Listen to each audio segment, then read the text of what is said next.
ભારતે પહેલીવાર 6 ડાબોળી બેટ્સમેનો સાથે ટેસ્ટ મેચ રમી. નમસ્કાર, સ્વાગત છે આપનું આરબી ન્યૂઝના ટોપ 10 સમાચારમાં. હું અશ્વિન રાઠોડ. ભારતે ઇતિહાસમાં પહેલીવાર 6 ડાબા હાથના બેટ્સમેન સાથે ટેસ્ટ મેચ રમી.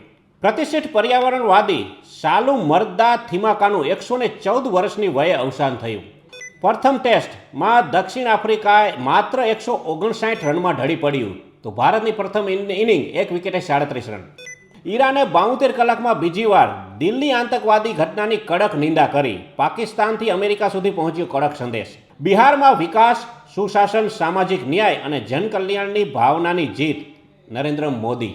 અમેરિકાના ટેક ઉદ્યોગમાં ભૂચાર. અબજોપતિઓએ એક જ દિવસમાં $60 બિલિયન ગુમાવ્યા. પ્રોજેક્ટ ચિત્તા હેઠળ બોત્સવાનાએ ઔપચારિકતા રીતે 8 ચિત્તા ભારતને સોંપ્યા. ગગનયાન મિશન માટે ઇસરોને પ્રથમ હ્યુમન રેટેડ વિકાસ એન્જિન મળ્યું. ગોદરેજ એરોસ્પેસે જાહેરાત આપી.